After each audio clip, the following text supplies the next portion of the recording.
আল্লাহ তাআলা কিয়ামতের দিন সাইয়েদনা নূহ আলাইহিস সালামকে বলবেন, নূহ তুমি কি দাওয়াত পৌঁছিয়েছো তোমার উম্মতের কাছে? নূহ আলাইহিস সালাম বলবেন, হ্যাঁ আমি পৌঁছিয়েছি। এবার নূহের উম্মতকে আল্লাহ জিজ্ঞেস করবেন, হে নূহের উম্মতেরা, তোমাদের নবী নূহ কি দাওয়াত পৌঁছিয়েছে?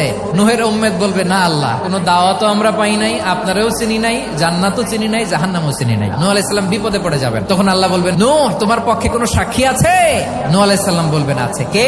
উম্মতে মুহাম্মাদী। তখন আমরা বলবো, আল্লাহ, আল্লাহর নবী নূহ আলাইহিস সালাম তিনি আপনি যা যা বলেছেন ঠিক তা তার উম্মতের কাছে পৌঁছে দিয়েছে। এবার নূহের উম্মতের সাথে আমাদের ঝগড়া লাগবে। তারা বলবে, তোমরা আসছো আমাদের হাজার হাজার বছর পরে, তোমরা কি করে জানলা? তোমাদের সাক্ষী ধর্তব্য হবে না? আমরা তখন বলবো, আমাদের কোরআনে তোমাদের নবীর নামে আল্লাহ তাআলা একটা সূরা নাজিল করেছেন, সূরাতে নূহ। দিন রাত এক করে তোমাদের কাছে তিনি দাওয়াত পৌঁছেছেন, সব আমরা জানি। আমরা যখন বলবো এই কথা, নূহের উম্মত চুপসে যাবে। তখন আমরা সত্য বলেছি কিনা এটা আল্লাহ তাআলা জানতে চাইবে বিশ্বনবীর কাছে। তখন বিশ্বনবী আমাদের পক্ষে সাক্ষী দিবেন। আওয়াজ করে বলেন, আল্লাহু আকবার।